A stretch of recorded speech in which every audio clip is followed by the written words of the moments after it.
ये स्वीकार कर लेना चाहिए, आपको भी स्वीकार करना चाहिए। ये नहीं, माननीय सदस्यों से पूछ लीजिए। क्या अध्यक्ष महोदय, सबसे ज्यादा अध्यक्ष महोदय, वो आगे आएगा, वो आगे आएगा, और वो आगे है, वो आगे है, अध्यक्ष महोदय वो आगे आएगा अभी इसी और जहां जैसी आवश्यकता होती है वहां सब्सिडी भी दी जाती है और किसानों की मदद भी की जाती है। पूरा सहयोग 50 साल हो गए जिनको, जिन योजनाओं को, सिंचाई की योजनाएं 50 साल हो गए, उनको पूरी नहीं हुई। आपकी भी सरकार रही, आप भी पूरा नहीं कर पाए। किसान की मदद के लिए आप जीएसटी कम करेंगे या आप अपने खजाने से दोगे किसानों को सुविधा या नहीं दोगे? ये माननीय सदस्य भी जानते हैं, मैं भी ये बात मानता हूं कि जीएसटी काउंसिल है, स्टेट काउंसिल, आप अकेले निर्णय नहीं ले सकते हैं।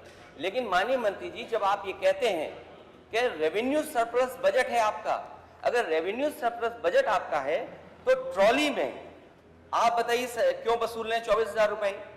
आप 54,000 वसूल रहे हैं गिट्टी लोडर पर। तो किसान को सुविधा देने के लिए क्या ये डबल इंजन की सरकार इस बात पर सोचेगी कि जिस स्टेट गवर्नमेंट का रेवेन्यू सरप्लस है, क्या किसानों को सुविधा देंगे? अगर आप किसानों की सुविधा देंगे तो किसानों की आय बढ़ेगी। दोगुनी तो सपना है, लेकिन कम से कम उनकी आय बढ़ेगी। क्या आप इस पर विचार करेंगे? किसानों की आय बढ़ाने के लिए हमने बहुत से स्टेप्स उठाए।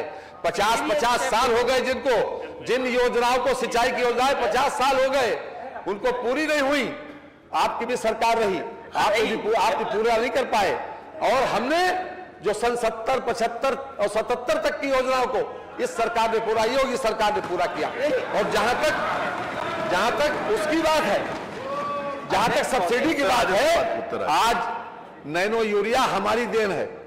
एक आधी बोतल में हम पूरी बोतल का, पूरी बोरी का काम कर रहे हैं, आधी बोतल नैनो यूरिया में। जहां पर जैसी आवश्यकता होती है मानवर, इस सरकार ने पूरी संवेदनशीलता के साथ सब्सिडी दी है और आगे भी जरूरत पड़ेगी तो देंगे।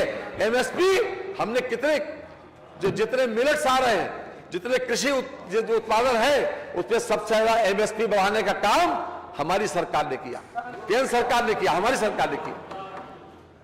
ये स्वीकार कर लेना चाहिए, आपको भी स्वीकार करना चाहिए। ये नहीं, माननीय सदस्यों से पूछ लीजिए।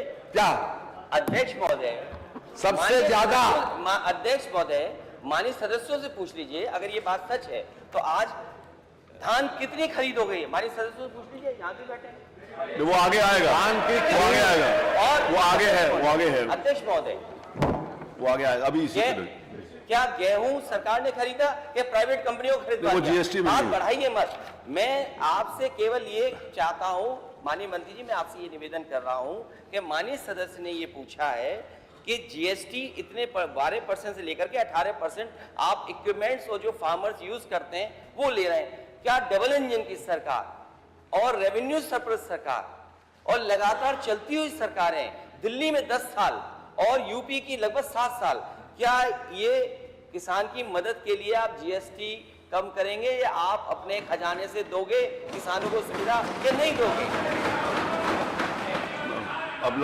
जीएसटी कम करना मान्यवर ये हमारे हाथ में नहीं है। और जहां जैसी आवश्यकता होती है वहां सब्सिडी भी दी जाती है और किसानों की मदद भी की जाती है, पूरा सहयोग किया जाता है। मैं ये जानना चाहता हूँ, क्या ये 12 से 18% जीएसटी लग रही है किसानों के इक्विपमेंट्स पे? वो कम नहीं कर पाएंगे। ट्रैक्टर पे लग रही है, कंबाइन, वो जीएसटी का अधिकार इनको नहीं है।